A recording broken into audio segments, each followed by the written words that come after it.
Hi and welcome to one of my vintage hi-fi videos.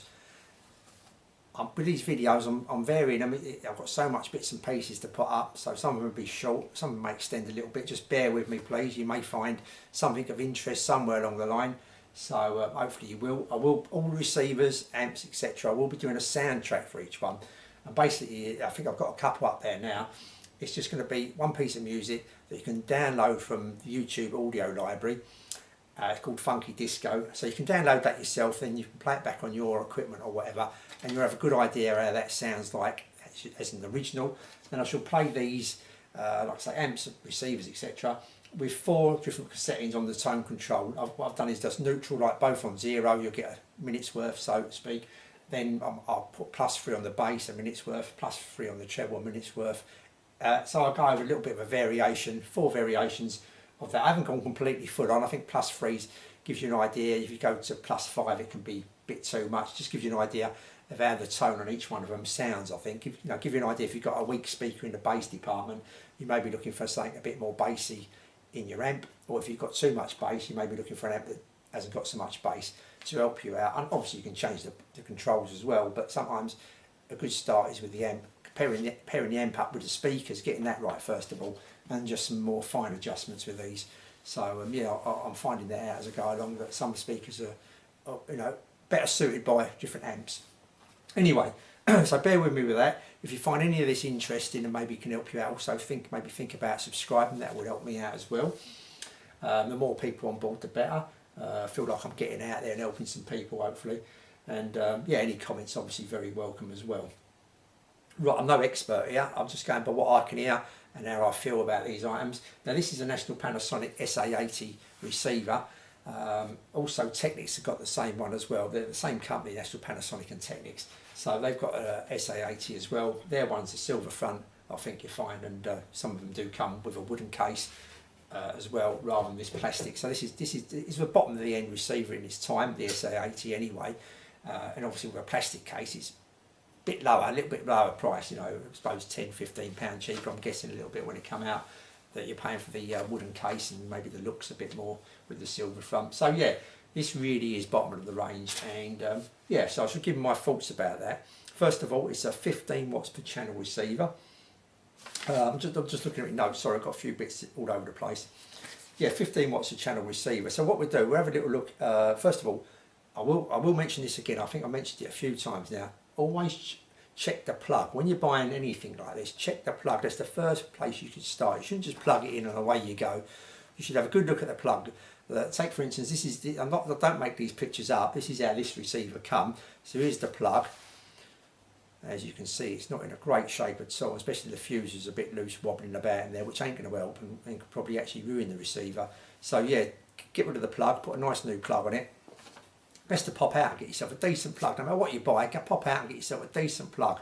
I don't know, £4 or £5, £3 or £4, whatever it is, $3 or $4 for a decent plug, an MK, like a make you've heard of, and stick that on the end of your receiver, amplifier, etc. So you're off to a good start there straight away. You've got a solid connection to the main supply. So get a nice plug on it. Not going to cost you a lot. So yeah, there's the plug. Now if we pop open and actually have a look inside, this is what's inside the receiver here.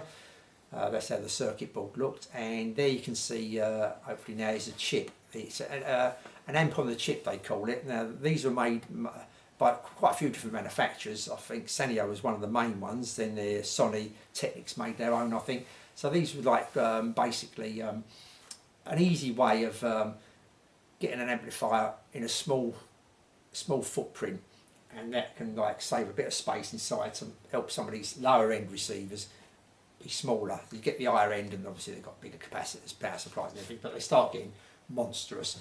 But these lower end ones, they keep them nice and tidy and small, because this amp on a chip, which obviously benefits the company making them as well. I mean, Sanyo used to sell down to all different companies, so you find a Sanyo amp on a chip in one receiver, and then in the other, and the other. It's the same chip sometimes, the same number, or a similar chip, similar numbers. Like for instance, this here has got a STK 459.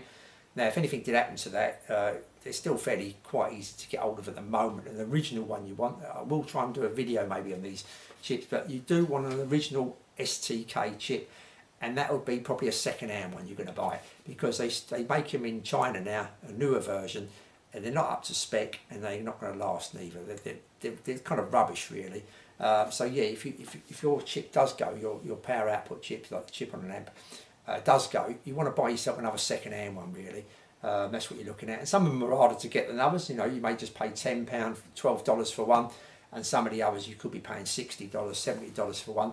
And in that case, it may be trying to find out, do a little research and find out what other receivers or amplifiers use your chip, because you may be able to pick up one of them cheap that's got your chip in it, take that one out, and there you go. Now some of these have got 2 chips, one for each channel, but in this case it's just a 1 chip which does stereo. And what I'll do now is I'll just show a circuit diagram up on the screen now of what's actually inside this chip. There's the transistors.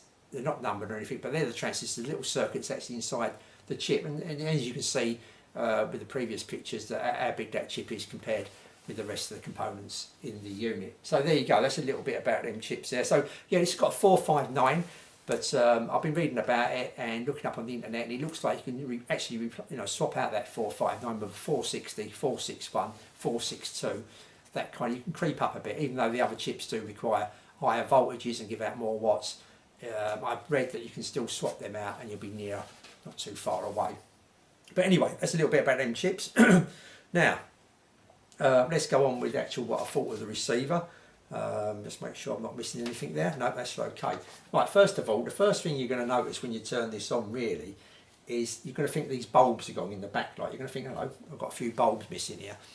But this is really a low-end receiver, and they've really kept the bulbs to the minimum here. They've just got the power button, the stereo light, and just one light on the dial itself. So as you move the dial itself along like that, that light moves along. Now it's okay. I'm not over keen on it, I must admit, because it kind of, and the glass is kind of, the panel at the back is kind of pushed back a little bit, and if you haven't got a good light on it, it gives the effect that this is misty a bit. The front glass is misty. It isn't. It just gives that kind of effect. You're looking through it and it's a little bit misty, out of focus kind of thing, that kind of thing. But misty is probably the word. Yeah, so a little bit disappointing there, but obviously they're keeping the costs down. So, check the circuit diagram. You may think I'm wrong, but no, there's no bulb apart from the pointer and the 2 LEDs.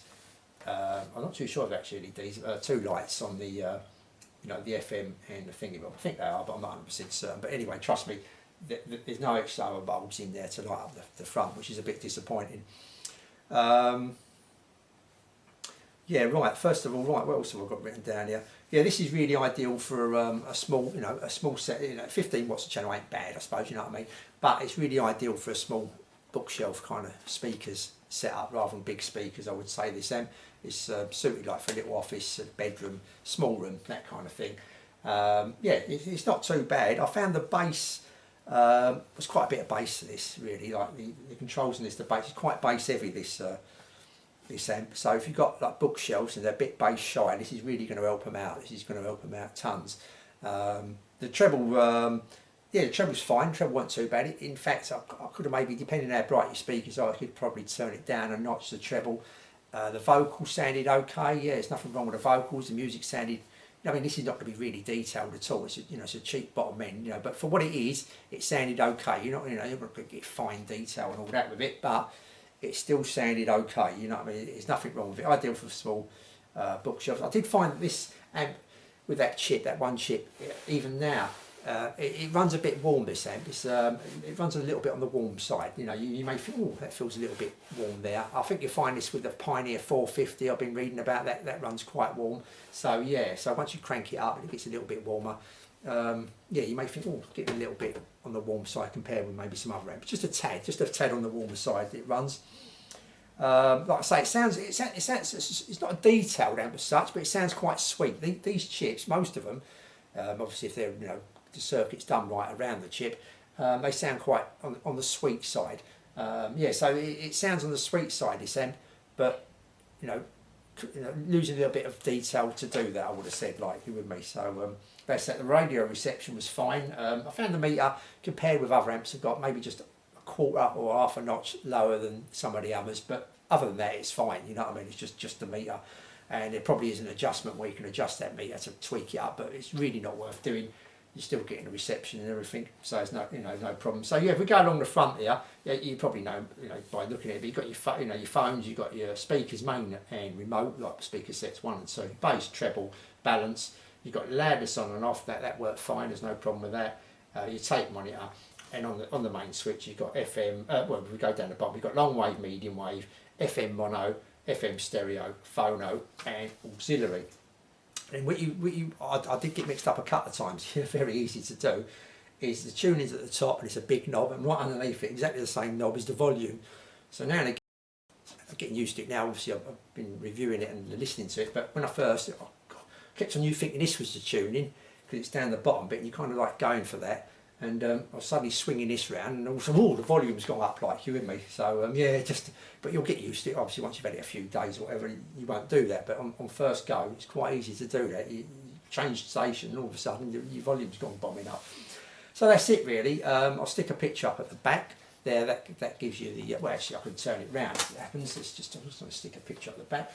But let's just unclip that aerial. That's that. Oh, right.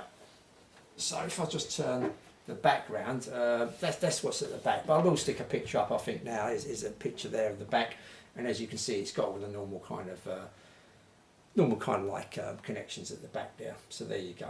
So that's it. That's the National Panasonic SA80. Also, like I say, the Technics SA80. That's what you're getting. So what did I think of it in the end? Like, I've been rating these. I don't think I should carry on rating, to be honest with you. You know, marks out of 10.